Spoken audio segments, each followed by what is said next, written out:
This ILLOWA FCA Final Four game is brought to you by K&V Steel Erectors and Andalusia Family Chiropractic. Thanks, Dr. Doug.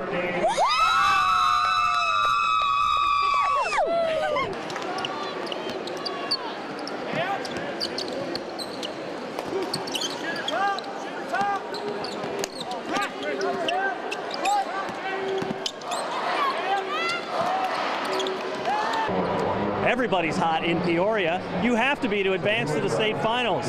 How about Rockridge?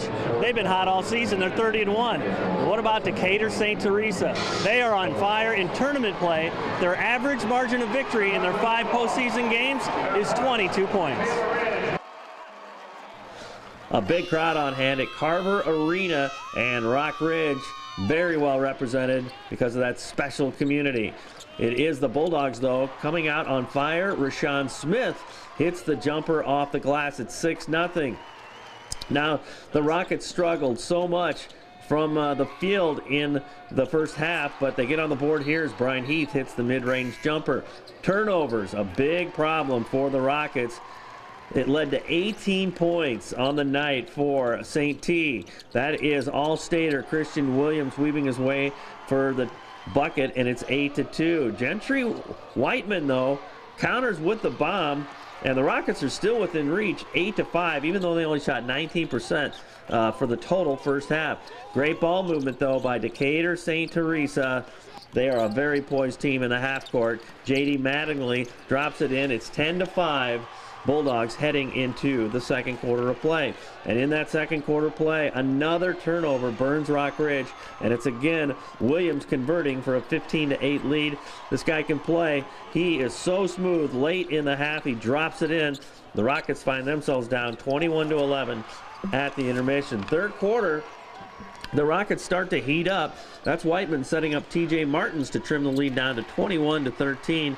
But Smith, he counters nicely, going baseline to restore that 10-point advantage. Then Smith, with 2 more of his 9 points, he's in the right place at the right time to clean up. The lead grows to 12. Another turnover turns into 2 more points for Decatur St. Teresa as Williams gets it done again.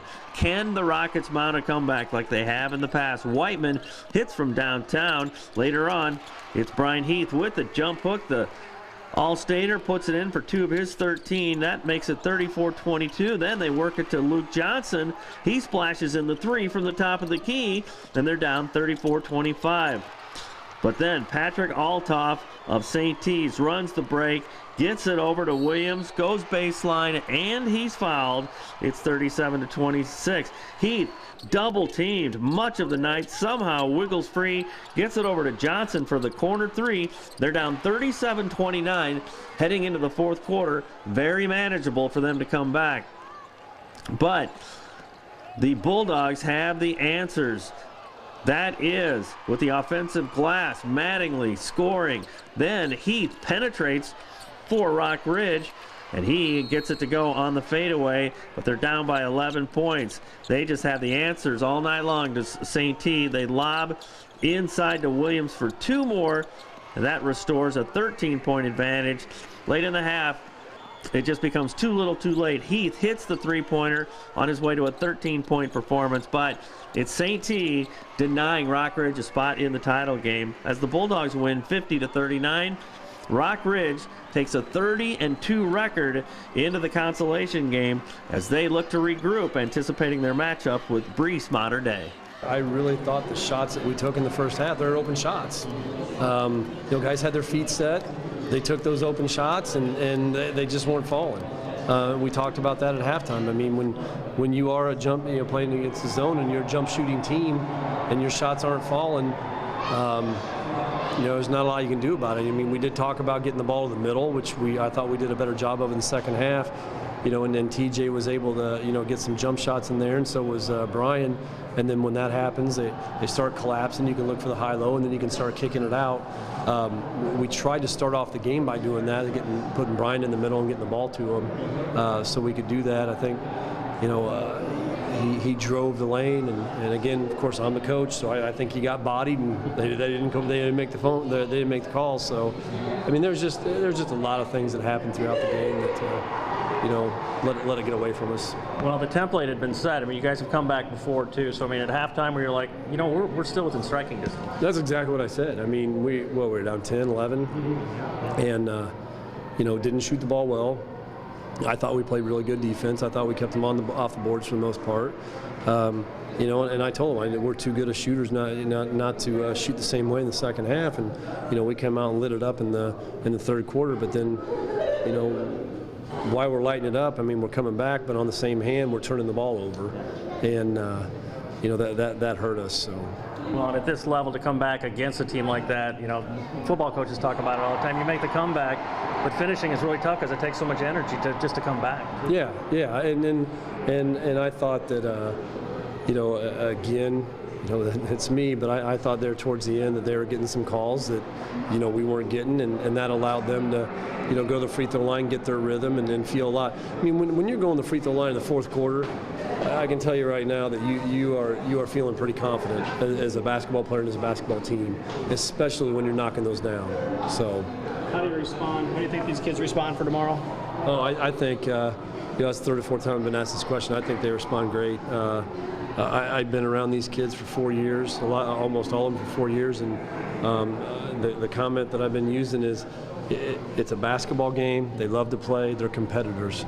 It doesn't matter if we're playing here. It doesn't matter if we're playing down at the Riverplex. It doesn't matter if we're playing at a local high school. I'm sure that these kids will show up ready to compete tomorrow, ready to get after it. The shots weren't going in the first half. I think Coach said 19% what it was in the first half. For a shooting team like us, that's not going to cut it. But what we always talk about is, no matter what's going on the offensive end, we got to keep playing D. That's our staple. That's what got us down here. It wasn't our staple tonight, though. We really struggled. Christian Williams, a Big Ten recruit on there, he didn't really tear us up, but he hurt us at points. And Decatur's a great team. Don't take anything away from them. They're a great opponent. But I don't think we played our best ball, and I wish we had another shot at them. Their half-court defense was good. I mean, they were all over Brian, obviously. That kind of freed you up a little bit and hit a couple threes there in third and fourth quarter. Yeah, and Brian, I think, got the most amount of votes for All-State in 2A, so he's arguably one of the best players in the state. But we're not worried about teams trying to shut down Brian because he trusts us, and Coach knows that there's more people on this team than Brian, and he's a good enough player. He's going to get his shots. He's going to get his points. But that gives us other guys a spot to step up and try to contribute more. How tough was their quickness to handle? That made a difference for them. Yeah, quickness, I'd say more how long and athletic they were. I mean, when they would sit in that 2-3 zone, they were so long with huge wingspans, they could extend way out, and it was hard to get passes in the middle without them being tipped or deflected. And, they're a great team. I guess they're worthy of a state championship. Well, how do you expect the guys to come out in the consolation game? You still got a chance to win on the last day of the season. Yeah, and what Coach talked about in the locker room and in the press conference there is, there's not a person on this team that's not competitive. Third place game, state championship, we're going to come out and we're going to play Rockridge basketball, and that's tough, physical, 110% effort every minute, and that's just what we're going to do. And, I think for us seniors especially, we're going to enjoy it. It's our last game in the maroon and white, and it's going to be fun. I looked up at my dad at halftime, and he pointed out that I should be looking at the rim before, and I think the first half when I was catching the ball, I was looking at the defender other than shooting it and not looking at the rim, and that's one thing that as a shooter you got to know to do is you got to always focus on the rim and not worry about the guy running out at you and if he's going to block it or not. Obviously they got a lot of points off of turnovers too. Yeah, we had a lot of unforced turnovers and they converted on those, and that's what put them up by about 10 in the first half.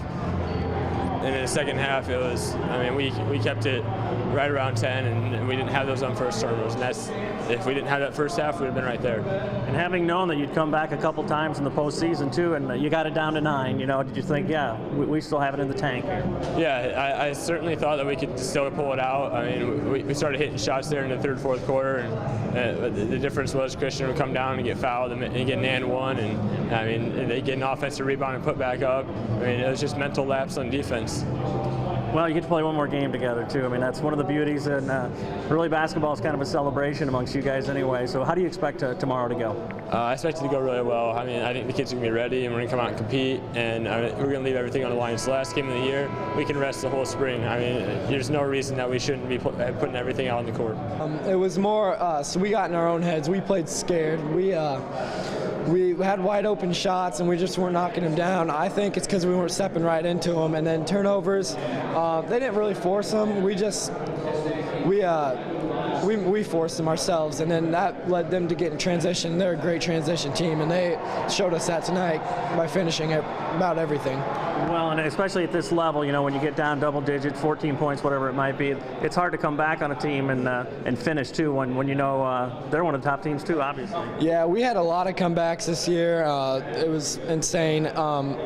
Coming back against this team definitely would have been hard, which obviously we didn't do, but mostly it was coming out and giving it effort because our shots weren't falling. We're forcing turnovers. Our defense was there tonight, but offensively they were really good. Well, how do you expect the guys to come out tomorrow? You know, you get a good night's rest and say, you know what, there's only a handful of teams that get to play on the last day of the year. Yeah, we're going to watch this game, scout up, come out tomorrow, and knowing it's my last time playing with these guys, I'm going to give them 110%, and they're going to give that back to me. How meaningful is that part, you know, that you've got to rub shoulders with some guys who are great players but have become great friends too? Oh, it's really good. Just all the adversity we faced. It's not a bad thing because later on in our lives that's going to help, but we've came close together as a team, and we're greater friends than I ever could have expected. Are you ready to start Fellowship of Christian Athletes at your college, high school, or middle school, just like they have at Rockridge? To find out how, you can contact me or check out our website at ILLOWAFCA.org. With the FCA Game of the Week, I'm Dan Pearson.